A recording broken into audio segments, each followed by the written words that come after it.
Fear and doubt, the battle within. While we worshipped, I saw myself in a throne room filled with light.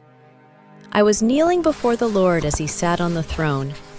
He anointed my hands and feet and told me that I could go. I had the impression that he was sending me out to the streets, to evangelize. I stood up and was about to leave when he took my hands and led me to some place, to teach or show me some things. This was where the main vision began. As we walked, we got to a huge wardrobe. He opened it, and it was filled with all kinds of weapons.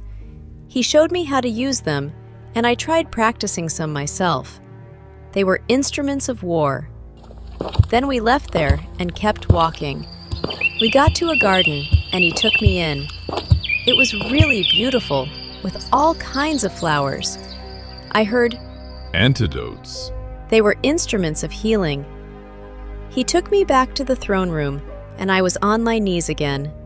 Sensing my discomfort or anxiety, he reminded me that I have access to all these things.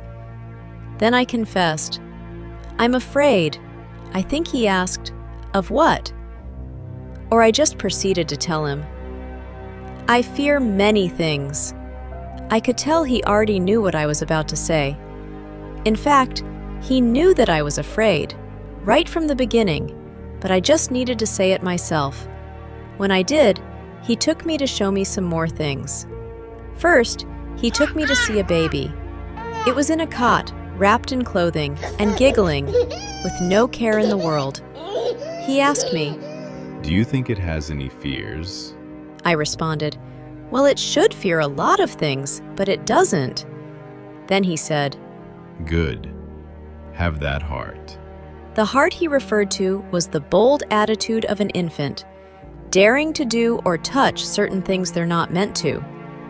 Emphasis is on the boldness, not the disobedience or foolishness. Next, we saw a man. He asked the same question. Do you think he has any fears? I responded, "Well, he shouldn't be afraid. He is a man. He ought to be mature." I didn't realize my own response until the Lord explained it to me. Indeed, he shouldn't be afraid. He has a role of protecting and defending his family, just as you have to intercede and be a covering for people. But when you let fear get in the way, you can no longer do your job effectively. At this point, I saw the man cower in fear and run behind a pillar or someone for safety, when he ought to be the one protecting them. It was quite shameful to see. Then I heard a line from our song, "The Lord is making me his man." It was the Lord reminding me that when we sing it, he takes us seriously. I got the message. I ought to be mature and not let fear control me. Then he took me to see an old man. Seeing the white hair on the man's head and beard gave me the impression of wisdom. Then the Lord said, The only fear you are permitted to have is the fear of God. That is the beginning of wisdom. We left and were back in the throne room. The Lord continued to teach me. He explained that when I give in to fear or yield to it, I become a slave to it. In the same way, when I give in to boldness, I become a slave to it. Then he took me to a corner of the throne room, picked a ring box from a shelf, and handed it to me. He closed my palms in his as I held on to the box. Then he looked into my eyes and said, It's in you. I didn't understand what he meant until later. I held the box in my hands. It was pretty, covered in red velvet material. As led, I stepped outside. It was like standing on the balcony of a house. I could look back and still see the throne room. I opened the box and a Firebird shot out of it into the sky, flying all around the place. It was a beautiful sight. I could sense the Lord still communicating with me from where he was, and he explained that the Firebird is and has been inside of me. It was sort of a representation of boldness. It also speaks of the prophetic, I believe, giving me the impression of a prophetic enablement in evangelism. Soon, the empty and opened box in my hand was on fire too, and this somehow transported me to the Firebird. I found myself riding on the back of the Firebird in the air, and soon after, I was on fire too, my entire body. I was like a burning flame. I had also developed the wings of a Firebird. The Lord explained that this is what happens when He gives that extra grace or boldness.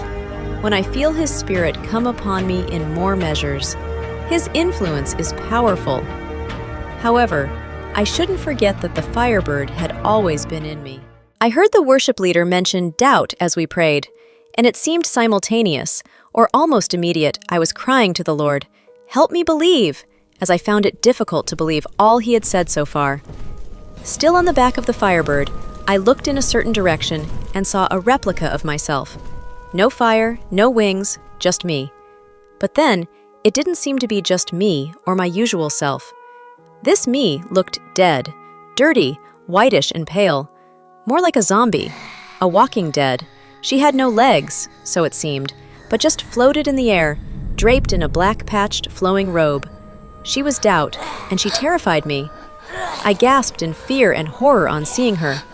Soon, my appearance began to change, taking on her form, and I began to get heavy too. My heaviness put weight on the Firebird, and it began to lose control, heading downwards like it was about to crash.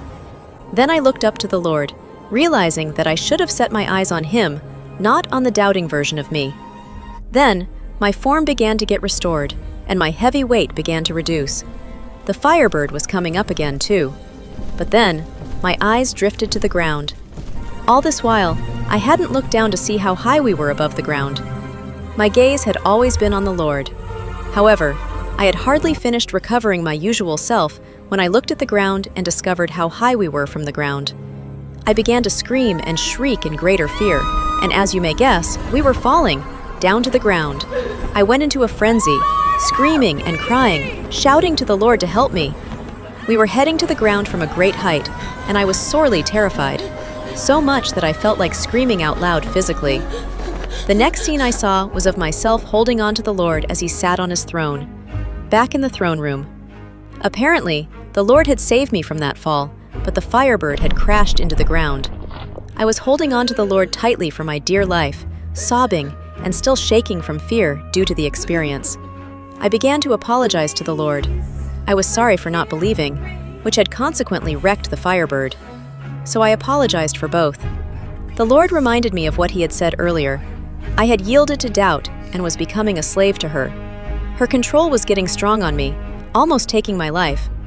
I looked in that direction again and saw her, Doubt, floating away into the dark. I felt sad for myself. The Lord took me to that shelf again. He picked another box, similar to or same as the first, and handed it over to me. Although I felt this one looked prettier. It looked like it had some precious stones inlaid into it. Then, He handed me a small bottle of perfume. When I asked what it was, He said that it was faith. I remembered that faith is what fights and counters fear. Then, He told me that I could go. I began moving away, while also looking back occasionally to take glances at Him. I knew He had told me to not be afraid, but somehow I felt I still was, although not as horribly as before. I didn't want to go. I wanted to stay there with Him, knowing that I was safe and wouldn't have to face any fears, knowing that there's peace all day long there with Him. But then, I had to go. So, with part fear, part boldness, but with a new wave of hope and confidence, I left, still taking glances anyways, until the light began to fade and the vision ended. 22nd June 2025. Sister EEM Gam Watch.